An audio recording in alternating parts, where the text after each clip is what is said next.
મિત્રો અત્યારે આપ જોઈ શકો છો કે તલની અંદર તમારે નિંદામણ વધુ થઈ ગયું હોય તો આ રીતના ઘેટા બકરા, ગાયની વાત નથી કરતો, ગાય ભેંસ નહીં, ઘેટા બકરા તમે આ રીતના ચરાવશો તો કેમેરામેન તમને અત્યારે બતાવે છે, ભાઈ આ બાજુ બતાવો, ઘેટું તલી ખાતું નથી એ પણ તમે જોઈ શકો છો।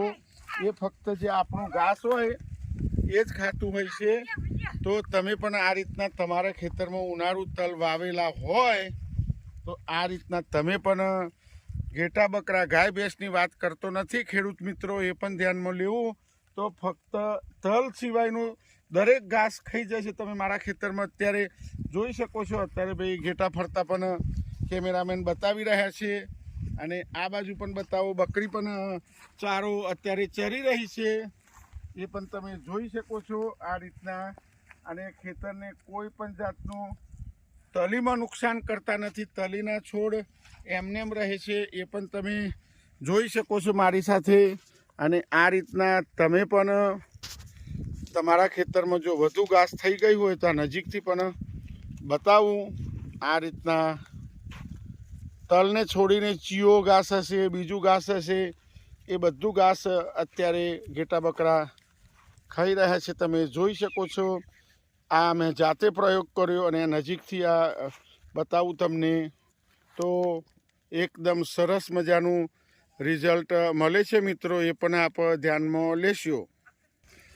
તમે બિલકુલ આ નજીકથી પણ જોઈ શકો છો મિત્રો। તમારા માટે તાપમાં હું આ મહેનત કરીને બતાવી રહ્યો છું, બપોરના 2 વાગ્યા છે તો પણ તમારા માટે આ મેં એક પ્રયોગ કર્યો છે।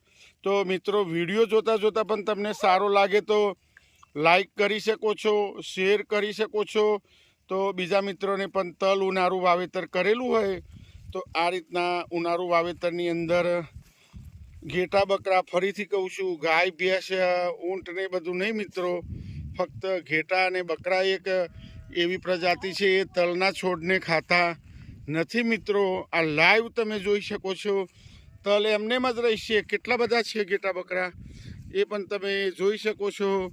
લાલાભાઈ અને નાથાભાઈના ભાઈ છે, તમે પોતે જોઈ શકો છો।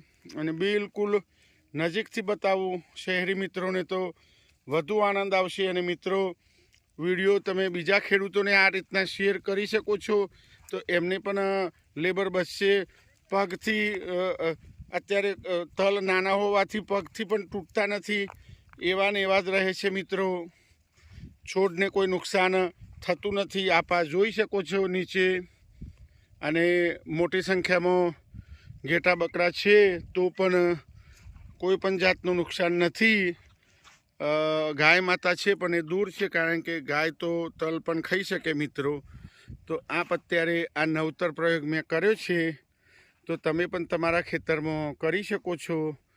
આ બાજુ પણ આ જોઈ શકો છો, સરસ મજાનો ઘાસ બિલકુલ ક્લીન થઈ ગયું, લેબરનો પણ ખર્ચો ના થાય અને એક પુણ્યનું પણ કામ થશે મિત્રો, એ પણ તમને જણાવી દઉં।